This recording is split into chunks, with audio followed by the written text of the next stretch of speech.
Assalamualaikum warahmatullahi wabarakatuh. Sahabat Tani, ada kiriman pertanyaan di kolom chat komentar channel Info Pak Tani Rokan Hilir bahwa pada intinya apakah bisa kelompok tani lama yang sudah tidak aktif ditumbuhkan kembali. Nah, kalau bisa bagaimana langkah-langkahnya dan bagaimana syarat-syaratnya. Nah, untuk itu jawaban ini akan membantu sahabat tani bagaimana cara mengaktifkan kembali kelompok-kelompok yang sudah tidak aktif atau kelompok yang sudah pasif. Untuk itu mari kita ikuti instrumennya tapi setelah yang satu ini.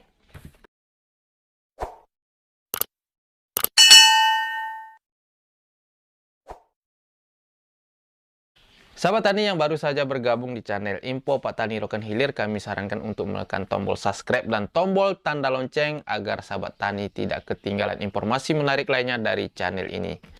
Sahabat tani, apakah kelompok tani yang sudah lama tidak aktif lagi bisa kita tumbuhkan kembali atau kita revisi lagi atau kita benah lagi? Nah, bisa, jawabannya bisa. Jadi pada intinya kelompok tani yang dahulunya sudah tidak aktif lagi, sebaiknya kita aktifkan lagi dengan catatan yaitu potensi wilayahnya masih ada, potensi pertaniannya masih ada dan kelompok taninya juga masih ada anggotanya.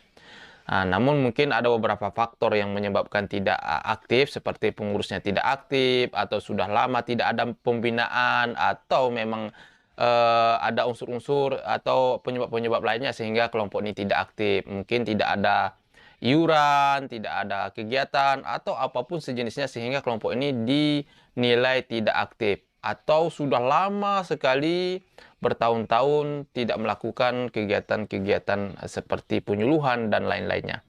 Nah, sementara data kelompok tani ini sudah terdaftar misalnya di data Simlutan. Nah, cuman di sana tidak aktif. Hanya saja mungkin hanya namanya saja tinggal lagi di daftar Simlutan. Sementara anggota dan pengurusnya sudah mungkin tidak ada lagi. Nah, ini kesempatan dalam hal untuk pembenahan dari hal kelompok tani itu sendiri. Karena apa? Karena nama dari kelompok tani sudah ada, kemudian dalam hal proses pengusulan ke data Simlutan itu sudah gampang karena nama kelompok tani itu sudah terdaftar di sana. Nah, hanya saja kita perlu melakukan pembenahan-pembenahan dari segi kepengurusan dan memperbarui data-data anggota.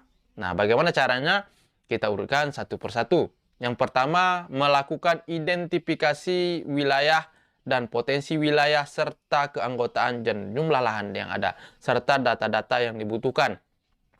Nah, hal ini biasanya dilakukan oleh petugas khusus seperti penyuluh pertanian beserta pamong desa dan instansi terkait dengan melibatkan tokoh-tokoh masyarakat serta tokoh-tokoh tani yang ada di desa tersebut atau di wilayah yang ingin dibentuk atau diperbaharui kelompoknya.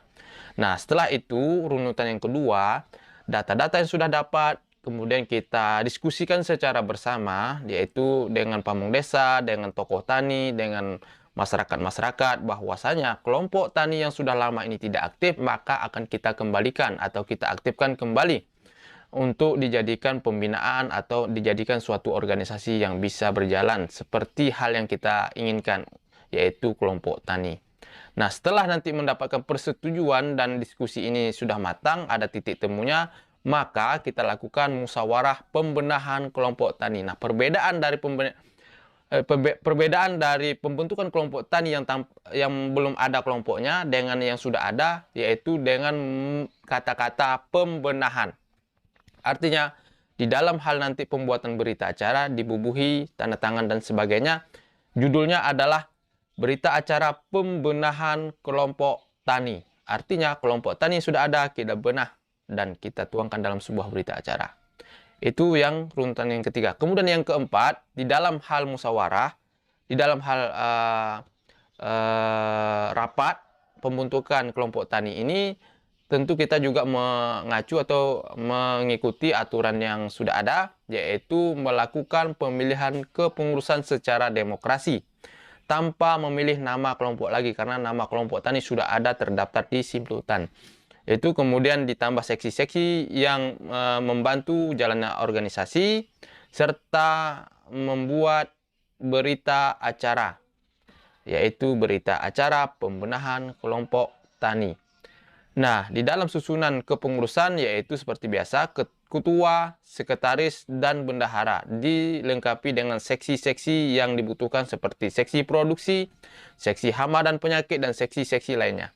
Itu contoh seksi-seksinya. Kemudian, setelah nanti sudah dapat hasil dari musyawarah, dibuat di dalam berita acara, dan berita acara ini akan kita sampaikan kembali ke petugas entry SIM Luhtan yang berada di BPP setiap kecamatan yang ada.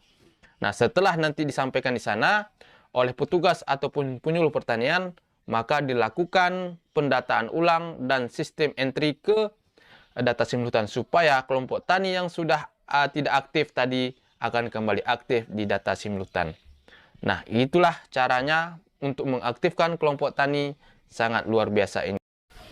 Nah, setelah nanti data-data yang kita ajukan ke petugas SIM Luhtan tadi sudah di-entry dan terdata di sana, maka langkah selanjutnya adalah melakukan koordinasi dengan penyuluh pertanian atau pembinaan ataupun pendamping di kelompok tani tersebut, yaitu melakukan pelatihan-pelatihan, pembinaan-pembinaan, atau membuat rencana kerja, atau membuat rapat dan adik ART dan sebagainya, maka supaya kelompok tani ini hidup kembali atau aktif kembali sesuai dengan potensi produksi atau potensi wilayah untuk pengembangan dari kelompok tani itu sendiri.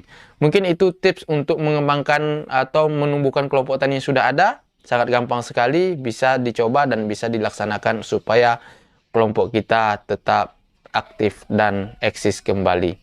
Demikian sahabat tani, mudah-mudahan ini bermanfaat. Jika bermanfaat, silahkan di-share di media sosial saudara agar sahabat lainnya bisa menerima informasi ini. Terima kasih, kami host Info Pak Tani Rokan Hilir. Assalamualaikum warahmatullahi wabarakatuh.